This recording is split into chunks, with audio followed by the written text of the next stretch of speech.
الرحمن الرحيم إن الحمد لله تعالى نحمده ونستعين به ونستغفره ونعوذ بالله تبارك وتعالى من شرور أنفسنا ومن سيئات أعمالنا من يهده الله تعالى فلا مضل له ومن يضلل فلا هادي له وأشهد أن لا إله إلا الله وحده لا شريك له وأشهد أن محمدا عبده ورسوله أما بعد فإن أصدق الحديث كتاب الله تعالى وأحسن الهدي هدي محمد صلى الله عليه وآله وسلم وشر الأمور محدثاتها وكل محدثة بدعة وكل بدعة ضلالة وكل ضلالة في النار. نسأل الله العزيز الغفار أن يجيرنا وإياكم من عذاب النار. We praise Allah subhanahu wa ta'ala as He ought to be praised. We thank Him for His generosity and for the ni'mah for Islam. Alhamdulillah ala ni'mat al-Islam wa kafa biha ni'mah. By the will and the mercy and generosity of Allah subhanahu wa ta'ala, we spent the last 3 weeks talking about a particular subject. We were in the middle of explaining the famous hadith of Abu Kabsha al-Mari, the one that talks about the 4 different types of people. I thought inshallah we'll switch gears today, just to this way to avoid boredom, and not for us to keep talking about the same thing, so we'll switch back and forth. And I'd like to go back and finish our series that we started a while back about the importance of الدعاء, the supplication, making supplication to Allah subhanahu wa ta'ala, as it is one of the tools that the Almighty subhanahu wa ta'ala has given His believing servants so they can invoke Him subhanahu wa ta'ala, and He has deemed the ones that don't make dua, don't make supplication to Him subhanahu wa ta'ala as arrogant people. And we seek refuge in Allah subhanahu wa ta'ala that we come to Him and we'll be told that we are from the arrogant ones. Allah subhanahu wa ta'ala said, ما يذكرون بالآية التي تتكلم عن الدعاء فضل الدعاء ما يذكرون قال ربكم ادعوني أستجب لكم إن الذين يستكبرون عن عبادتي سيدخلون جهنم داخلين. Your Lord has said, call upon me and I will answer your call. Verily the ones that are too arrogant to worship me, they will enter Jahannam and they will be humiliated in it. And if you remember, we mentioned a few hadith that talk about the importance of dua. And by now you probably understand that this is my way of giving lectures and khutab al-Jumu'ah. I don't like to speak a lot from my own self, say my own words, but what I love mostly when delivering a lecture is to say قال الله قال رسول قال الله قال رسول. Allah said, His messenger said. I feel it's the best way to deliver the message, because there's no better speech than the speech of Allah subhanahu wa ta'ala, and there are no better words after the speech of Allah than the words of Muhammad sallallahu alayhi wa sallam. النبي صلى الله عليه وسلم يعلمنا أن الدعاء لا بد أن يكون بيقين، أن تكون متيقنا بإجابة الله تبارك وتعالى لك. فقال صلى الله عليه وآله وسلم في حديث أبي هريرة الذي أخرجه الحاكم والترمذي قال ادعوا الله وأنتم موقنون بالإجابة واعلموا أن الله لا يستجيب من قلب غافل له. Make supplication to Allah, as the Prophet ﷺ said in the hadith of Abu Hurairah. Make supplication to Allah while you are 100% sure and certain that Allah subhanahu wa ta'ala will answer your supplication. And then the second part of the hadith is telling you and I that have your heart completely completely present with Allah subhanahu wa ta'ala when making that supplication, because Allah subhanahu wa ta'ala does not answer a heart that is completely heedless, and is a heart that is preoccupied with something else while making the dua. And this is wallahi, a problem that most of us fall into because we have so much going on in the world, we have so many things to worry about. Even when we make dua, we are not completely, our heart is not completely with Allah subhanahu wa ta'ala, and we don't have that yaqeen 100%, especially when something seems difficult to reach. When you make a dua, you have that little doubt in the back of your mind, and Allah subhanahu wa ta'ala does not want to see that doubt. He wants us to see absolute certainty when you are making dua, knowing that Allah subhanahu wa ta'ala will make it happen. وذكرت لكم هذا الحديث من قبل فهذا بالتذكير فقط. حديث أبي هريرة قال صلى الله عليه وآله وسلم: ما من رجل يدعو بدعاء إلا استجاب له، إلا استجاب الله تبارك وتعالى له. فهذه بشرى عظيمة أنك ما دعوت إلا يستجاب لك. وقد ذكرنا أن حتى الكافر إذا دعا يستجاب له. This is a great news, this hadith, because the Prophet ﷺ, there is not a person that makes a supplication to Allah except that Allah subhanahu wa ta'ala will answer his supplication. And I mentioned this before, that even the non-believer, if he makes supplication to Allah, and he means the one that is in the heavens, the one that created the heavens and the earth, Allah ta'ala will make it happen for him. He will answer his supplication. But we said except if he asks Allah subhanahu wa ta'ala to give him al-Jannah, then that will not be accepted. إذا دعا الكافر بالجنة فلن يستجاب له. فالله عز وجل لا يعطي الجنة إلا للمؤمن الذي مات على الإيمان. Allah ta'ala will not give the disbeliever al-Jannah even if he asks, but he will give him things of this world. ثم قال صلى الله عليه وسلم: فإما أن يعجل له في الدنيا. So the supplication comes in three forms, or the result of it is in three forms. إما يعجل له في الدنيا, that whatever is asked is given to him in the life of this world. وإما يؤخر له في الآخرة, or that supplication is kept for him, that it will benefit him in the hereafter when he needs it the most. وإما أن يكفر عنده ما عنده من ذنوب بقدر ما دعا, or it will be an expiation for the sins based on how much he made supplication. The more he made supplication, the more his sins are expiated because of that dua. But to everything there's a condition. هناك شرط أو شروط. قال صلى الله عليه وسلم: ما لم يدعو بإثم. This will take place, the supplication is accepted. But this will not take place, the supplication will not be accepted if this person does dua with something that is illicit, something that is haram, something that has to do with a ma'siyah, a transgression. For example, someone wants to go and buy alcohol from a place, and he says, Ya Allah, make it so that this place is still open and not closed yet. And you have people like that, or someone that goes to rob a place. I've been used to someone that goes to rob a place and he says, Oh Allah, cover me. Oh Allah, make it so that I'm not discovered, that I'm not arrested. This is, subhanAllah, someone who, but there are people that do that. وَالْعِيَذُ بِاللَّهِ. So, مَا لَمْ يَدْعُو بِإِثْمٍ أَوْ قَطِيعَةِ رَحِمٍ, or his supplication has to do with the rupture of the ties of kinship, the ties of the family ties. أو يستعجل يقول دعوت ربي فما استجاب لي. Or he is hasty and he says, I made supplication and my supplication was not accepted. So you have to do it the right way, and you have to have patience when it comes to the result of your supplication. وروى الترمذي والحاكم عن أبي هريرة رضي الله عنه قال صلى الله عليه وآله وسلم: من سره أن يستجيب الله له عند شدائد والكرب فليكثر الدعاء في الرخاء. Whoever wants Allah subhanahu wa ta'ala to answer his supplication when he needs it the most, when he's in dire straits, when the going gets tough, when he's in the middle of hardship, let him make a lot of supplication to Allah subhanahu wa ta'ala in the time of ease.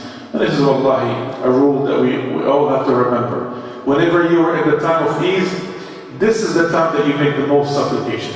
Whenever you're in the time of ease, this is the time when you remember Allah subhanahu wa ta'ala the most. Unfortunately people they only remember Allah subhanahu wa ta'ala when they are like in the middle of a boat that is shaking, that is sinking, or they're in a bad situation, then they say, oh Allah help me. But subhanAllah, after that hardship passes through and it doesn't cause their demise, they forget about Allah subhanahu wa ta'ala. ولما نجاهم من البر أعرضوا سبحان الله. وعن فضالة بن عبيد رضي الله عنه قال قد علم النبي صلى الله عليه وآله وسلم أمته كيف تدعو، فقال صلى الله عليه وآله وسلم إذا صلى أحدكم فليبدأ بتحميد الله تعالى والثناء عليه ثم ليصلي على النبي صلى الله عليه وسلم ثم ليدعو بما شاء. والله هذه آداب ننساها. هو سبحان الله من الأمور التي تساعد في استجابة الدعاء وأن تصلي على النبي صلى الله عليه وسلم. صلى على النبي صلى الله عليه وسلم قال بعض أهل العلم قبل الدعاء وبعد الدعاء، وقال بعضهم يعني انطلاقا من الحديث أن تصلي على النبي صلى الله عليه وسلم قبل أن تشرع في الدعاء. The Prophet صلى الله عليه وسلم said, if one of you prays, who does his salah, let him, and what he means here by the salah, some of the scholars say it's the regular salah that we pray, or whoever wants to do supplication to Allah subhanahu wa ta'ala, let him start with praising Allah subhanahu wa ta'ala as he ought to be praised, and then let him do the salah on the Prophet sallallahu alayhi wa sallam, and then he starts doing his dua. وقال صلى الله عليه وسلم حديث أبو هريرة قال إذا دعا أحدكم فليؤمن على دعاء نفسه. وهذه ننساها معظمنا. يعني دعوت فقل آمين، دعوت أنت تدعو فقل آمين. If one of you, the Prophet says, one of you makes supplication to Allah, let him say Ameen after his own supplication. We don't just say Ameen after somebody else is making supplication. We say Ameen even after we make supplication. And I mentioned this before. This is a common mistake that it happens to me a lot. Sometimes, subhanAllah, and we have to be careful with that. We say, نسأل الله تعالى أن يغفر لك أو أن يفتح لك أبواب رحمته إن شاء الله، وتقول إن شاء الله بعد الدعاء. You make supplication and you say inshallah. May Allah give you this, may Allah give you that, inshallah. And subhanAllah, instead of saying inshallah, say Ameen. Instead of saying inshallah, say Ameen. No, instead of saying inshallah. Habibi, ركز معايا. Instead of saying, that's what I was saying. Instead of saying inshallah, you say Ameen. Because this goes back to the other hadith that we mentioned, that if you are making supplication that you have to be sure. You have to be sure and certain that Allah subhanahu wa ta'ala will answer your supplication. If you say inshallah, then you are not sure. And subhanAllah, we have to remember that Allah subhanahu wa ta'ala only does what He wills. Allah azza wa jalla la yaf'alu illa ma sha'a. فلا يكره أحد على شيء. There's nobody that will force Allah subhanahu wa ta'ala to do anything. So when you make supplication, don't say inshallah, because Allah will He will only make it happen for you if He will subhanahu wa ta'ala. So be sure that He will make that happen. And another one I want to remind you of, inshallah ta'ala, is the fact that it's important to make dua for your brother when he's not there. I mean, a lot of us say, please make dua for me, then I'll make dua for you right then. No, it's better for you if I make dua for you when you're not around. سبحان الله رضي الله عن أبي هريرة. انظروا إلى هذه الكنوز التي سبحان الله سمعها أبو هريرة رضي الله عنه من النبي صلى الله عليه وسلم فنقلها إلينا. May Allah subhanahu wa ta'ala be pleased with Abu Hurairah. Look how many of the treasures that come through him from the Prophet sallallahu alaihi wasallam. قال صلى الله عليه وسلم دعاء المرء المسلم مستجاب لأخيه بظهر الغيب. The supplication that you make for your brother when he's not there is accepted. عند رأسه ملك موكل به كلما دعا لأخيه بخير قال الملك آمين ولك مثل ذلك. And there's, by his head there's a malak, an angel that is in charge of this. Every time he makes a supplication, the malak says Ameen. This is one. This is one of the reasons. Subhanallah, الدعاء الذي تؤمن عليه الملائكة مستجاب. Every time that the malaika say Ameen to a dua, know that this dua will be accepted. So the first thing he says the Ameen, he says وَلَكَ بِالْمِثْلِ, and for you the same thing. وقد ذكرنا لكم لو تذكرون هذا العابد الزاهد إبراهيم بن أدهم لما جاء إليه بعض الناس في السوق فقالوا له ندعو وندعو ولا يستجاب لنا، فذكر لهم أمراض القلوب أو هذه الأمور التي جعلت قلوبهم تموت فلا يستجاب دعاؤهم. We mentioned to you the story of Ibrahim ibn Adham when people came to him in the marketplace and said that we make supplication, Allah makes supplication and our supplication is not accepted. He said that this happened because your hearts are dead because of 10 different things. So ذكر لكم أول شيء عرفتم الله ولم تؤدوا حقه. You know Allah but you don't do Him justice سبحانه وتعالى. والثانية زعمتم أنكم تحبون رسول الله صلى الله عليه وآله وسلم وتركتم سنته. ونحن لسنا في خطبة جمعة فقولوا صلى الله عليه وآله وسلم، يعني لا تقولوا ذلك في الجمعة ولكن قولوها في دروس العلم. قولوا صلى الله عليه وآله وسلم. Every time you hear the Prophet صلى الله عليه وسلم, don't forget to say صلى الله عليه وآله وسلم. You claim that you love the Prophet صلى الله عليه وآله وسلم, but you have left his sunnah behind your backs. الثالثة قرأتم القرآن فلم تعملوا به. You have recited the Quran but did not implement it. الرابعة أكلتم نعم الله ولم تؤدوا شكرها. That you ate the bounties of Allah, you used them but you did not thank Him properly for them.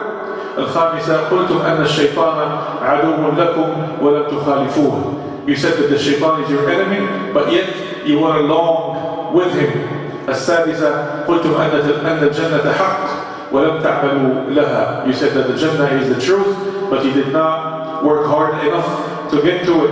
السابعة قلتم أن النار حق ولم تهربوا منها. You said that the nar, the hellfire is the truth but you did not put the effort to run away from it, to escape the hellfire. الثامنة, number 8, قلتم إن الموت حق ولم تستعدوا له. You said that death is the truth but you did not prepare yourselves for it.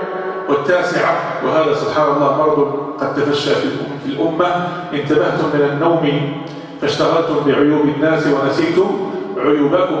You woke up in the mornings and you forgot, you got busy with the flaws and the shortcomings of the others and you forgot your own flaws and your own shortcomings. والعاشرة, number 10, دفنتم موتاكم ولم تعتبروا بهم. You buried your dead but you did not learn your lesson by looking at a person in the grave. You did not learn the lesson, you did not really realize that this will happen to you sooner or later, so you did not learn your lesson. Today we'll spend a little time talking about the first one because we did not finish it last time we tackled this subject, that the right of Allah subhanahu wa ta'ala. What is the right of Allah? And subhanallah, this one alone is a subject for encyclopedias.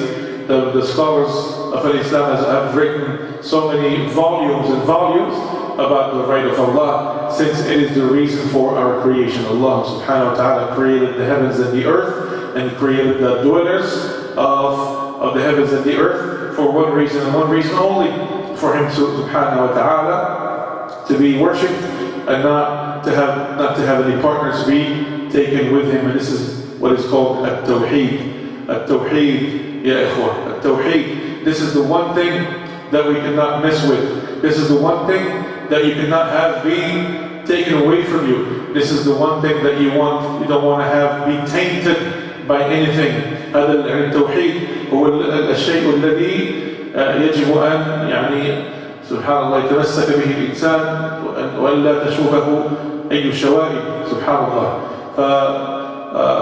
فكما قال الله تبارك وتعالى واعبدوا الله ولا تشركوا به شيئا، وقالها في أماكن عدة في كتابه الحكيم. الله سبحانه وتعالى said واعبدوا الله and worship Allah and do not take any partners with him. وتذكرون حديث معاذ رضي الله عنه الذي في الصحيحين قال رضي الله عنه كنت رديف النبي صلى الله عليه وآله وسلم على حمار يقال له عفير ليس بيني وبين النبي صلى الله عليه وآله وسلم إلا مؤخرة الرحل، فقال لي يا معاذ بن جبل قلت لبيك يا رسول الله وسعديك، قال أتدري ما حق الله على العباد؟ قلت الله ورسوله أعلم، قال أن يعبدوه ولا يشركوا به شيئا. قال فسرنا ساعة ثم قال لي صلى الله عليه وآله وسلم يا معاذ بن جبل قلت لبيك يا رسول الله وسعديك، قال أتدري ما حق العباد على الله إنهم فعلوا ذلك؟ قلت الله ورسوله أعلم، قال أن لا يعذبهم. This is famous hadith of Mu'adh radiallahu anhu. And as the Prophet ﷺ used to take care of the young Sahaba, and he will allow them to ride the same animal with him, and they, subhanAllah, they learned from him. He took good care of the youth of the Sahaba. Subhanallah, Mu'adh bin Jabal, he said, I was riding behind the Prophet ﷺ on a donkey by the name of Ufayr. And by the way, the Prophet ﷺ gave names to everything. His staff, his camel, he gave names to everything. So this donkey was by the name of Ufayr.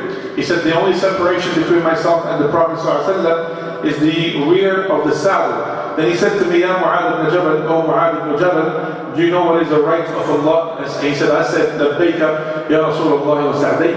And if I remember, I talked to you about this particular mannerism, that when Allah subhanahu wa ta'ala, when answering the call of Allah, or answering the call of His Messenger in the time of the Messenger sallallahu alaihi wasallam, before he passed away, we say, Labbayka wa Sa'dayk. When Allah subhanahu wa ta'ala calls upon Adam alayhi salam on the day of judgment, Ya Adam, فيقول لبيك ربنا وسعديك والخير كله بين يديك. When Allah calls upon Adam, He says the same thing, Labbayka, meaning here I am, O Allah. This is the same thing that you do in Hajj. You say Labbayk Allahumma labbayk, here I am answering your call, O Allah. And this hadith of Adam, subhanAllah, it is rather scary when you think about it, because Allah subhanahu wa ta'ala, when He calls upon Adam, He asks him to take out the people of the hellfire. The people that will go straight to the hellfire. The Prophet ﷺ said that he takes out of every 1,999 people to be thrown in the hellfire, and one of them only will be saved. We ask Allah subhanahu wa ta'ala to make us from the ones that will be saved. This hadith, inshallah ta'ala, we'll tackle it some other day. We'll look at all the details of it, inshallah ta'ala. So, going back to Mu'adh, he said, Labbayk ya Rasulullah, here I am ya Rasulullah, answering your call. He said, do you know what is the right of Allah over His servants? He said, Allah and His Messenger knows best. Yet another mannerism, another adab that the Sahaba used to have with the Prophet sallallahu alayhi wa sallam, whenever he asked a question, they say, Allahu wa Rasuluhu a'lam. But my question is, this particular mannerism, can we still do it now? Can we say, when someone tells you something, asks you something, and you don't know the answer, can you still say, Allahu wa Rasuluhu a'lam? Yes? No. No. You say, Allahu a'lam. The minute the Prophet ﷺ passed away, then you cannot say that anymore. You say, Allahu a'lam. You don't say, Allahu wa Rasuluhu a'lam. Because the Prophet ﷺ is no longer of this world, so all the knowledge is attributed to Allah subhanahu wa ta'ala. So he says, Allah wa Rasuluhu a'lam. So the Prophet ﷺ said, for the servants to worship Allah and not take any partners with Him. He said, then we wrote for a little while, then the Prophet ﷺ said, Ya Mu'adh ibn Jabal, called me again. So he answered the same way, Labbayk ya Rasulullah wa Sa'dayk. He said, do you know? And this one, wallahi, every time I hear it, or I read it, it amazes me. Do you know what is the right of the servants? What is the right of the servants? يعني subhanallah, Allah Ta'ala, Allah, خالق السماوات والأرض, مالك الملك, وعلام الغيوب, يعطي حقا لعباده عليه سبحانه وتعالى. يا الله, ما أحلمه وما أكرمه. Allah Ta'ala, the creator of the heavens and the earth, He's given His servants rights over Him subhanahu wa ta'ala, where He does not need their worship, but they cannot do without His mercy and generosity for 1 second. He says, do you know what is the right of the servants if they do fulfill that? If they do fulfill their duty of tawheed, taking Allah subhanahu wa ta'ala as the only subject of their worship and not taking any partners with Him, then Mu'adh bin Jabal answers the same way Allah and His Messenger know best. Allah Ta'ala says, أَلَّا يُعَذِّبَهُمْ, that Allah subhanahu wa ta'ala will not punish them. Whoever establishes the tawheed, lives upon it and dies upon it, Allah subhanahu wa ta'ala is too merciful. He will be merciful with him and will not punish him. May Allah subhanahu wa ta'ala make us from the ones that will establish the tawheed. وتذكرون سبحان الله هذه الآية لما أنزلت فسبحان الله خاف الصحابة رضي الله عنهم أجمعين. This ayah when it was revealed, قال الله تعالى الذين آمنوا ولم يلبسوا إيمانهم بظلم, سبحان الله, ولم يلبسوا إيمانهم بظلم أولئك لهم الأمن وهم مهتدون. And سبحان الله جاء في رواية الأعمش أن عن إبراهيم العلقمة عن عبد الله بن مسعود رضي الله عنه قال لما نزلت الذين آمنوا ولم يلبسوا إيمانهم بظلم شق ذلك على المسلمين فقالوا يا رسول الله فأينا لا يظلم نفسه, أينا لا يظلم نفسه. This ayah when it was revealed, the ones that Allah Ta'ala said, the ones that believed, that truly believed, that did not mix their iman, their faith with dhulm. And the word dhulm, if you translate it into English, that's oppression. So Abdullah ibn Mas'ud said that when this ayah was revealed, it was very difficult for the Muslimin, very difficult for the Sahaba, because they came to the Prophet ﷺ and they said, Ya Rasulullah, who from amongst us does not fall into dhulm? You oppress someone without knowing. Sometimes a person can oppress his own wife, he can oppress his own child, and he can oppress his own self. Who from amongst us does not fall into oppression? So they were afraid that oppression, any kind of dhulm that they fall into, will nullify their tawheed and will put them into the other side, to the shirk wal-'iyadhu billah. So the Prophet ﷺ قال صلى الله عليه وسلم ليس ذلك. It's not that. It's not what you're thinking. إنما هو الشرك. إنما هو الشرك. ألم تسمعوا إلى ما قال لقمان لابنه وهو يعظه يا بني لا تشرك بالله إن الشرك لظلم عظيم. And the Prophet ﷺ clarified and to appease the pain of the Sahaba and the fact that they were so afraid of this. He said, this is not oppression, but rather it is a shirk. It is taking partners with Allah subhanahu wa ta'ala. And he said, didn't you hear what the righteous servant Luqman said to his son while he was giving him maw'idah, he was advising him, he said, my son, do not ascribe partners with Allah subhanahu wa ta'ala, for verily ascribing partners with Allah is a tremendous oppression. And subhanAllah, this is not an oppression towards Allah, because how can we possibly reach Allah to oppress Him? As Allah subhanahu wa ta'ala said in the Hadith Qudusi, إِنَّكُمْ لَن تَبْلُغُوا نَفْعِي فَتَنْفَعُونِي وَلَن تَبْلُغُوا ضُرِّي فَتَضُرُّونِي. You will not be able to harm me. So how can you oppress Allah subhanahu wa ta'ala? It is an oppression to yourself.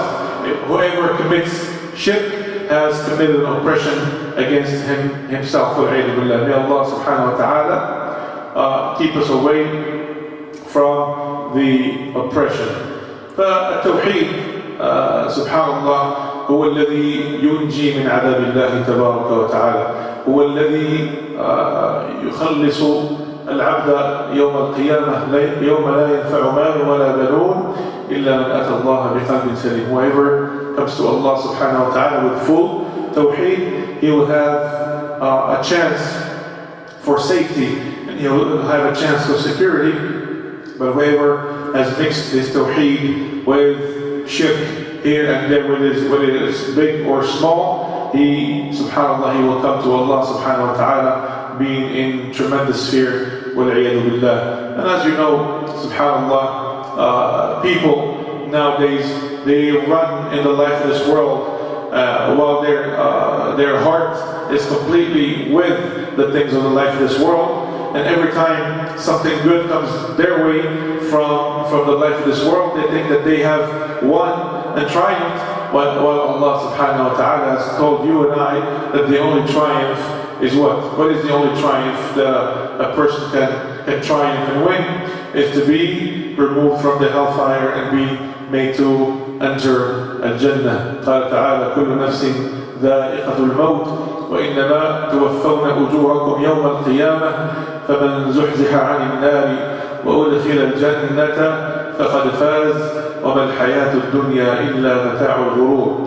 Allah Ta'ala said, every soul shall taste death and you certainly be given your just reward on the day of reckoning. Whoever is slightly removed from the hellfire and made to enter al-Jannah, he has certainly won and triumphed.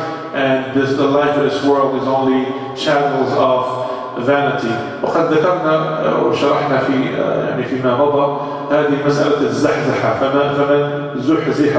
فمن زحزح عن النار. الشيء الذي يزحزح هو الشيء الثقيل. الذي يزحزح هو الشيء الثقيل. This word زحزح in the Arabic language is only used for something that is very, very heavy. So imagine that you are, as a person, extremely heavy with the sins and transgressions that make you very, very, very easy, very, very hard to carry or to move. So you are slightly just pushed, pushed away from the hellfire and made to enter al-Jannah. Meaning that, subhanAllah, if you look at it, the reality of things, that all the sons of Adam, they don't deserve the Jannah. They only deserve the hellfire, but it is the mercy of Allah subhanahu wa ta'ala that makes it so that they enter al-Jannah. Subhanallah, as the Prophet said that nobody enters al-Jannah with his deeds. They said, not even you, Ya Rasulullah, said, not even myself, except that Allah subhanahu wa ta'ala will have mercy on me. So your deeds don't get you there. It is your deeds and your sincerity qualifies you for the mercy of Allah subhanahu wa ta'ala. It is the mercy of Allah subhanahu wa ta'ala that gets you into al-Jannah. Inshallah ta'ala, with the mercy and generosity of Allah, and Allah Azza wa Jal decrees that to happen for next week, we will discuss a little bit about the three parts of Tawheed that we have to believe in. Tawheed al-Uluhiyyah, Tawheed al-Rububiyyah, Tawheed al-Asma' wal-Sifat. We will discuss inshallah ta'ala, if Allah makes it possible for us. Next week we'll talk about the Tawheed of the deity and Tawheed of lordship of Allah subhanahu wa ta'ala and the Tawheed of His names and attributes. May Allah subhanahu wa ta'ala make you and I from the true muwahhideen. May Allah subhanahu wa ta'ala make you and I live upon the Tawheed and die upon it and be resurrected on it and be pleased with that which we will find on the other side inshallah ta'ala. قولوا قولي هذا واستغفر الله لي ولكم. سبحانك اللهم وبحمدك أشهد أن لا إله إلا أنت أستغفرك وأتوب إليك والحمد لله رب العالمين وجزاكم الله خيرا.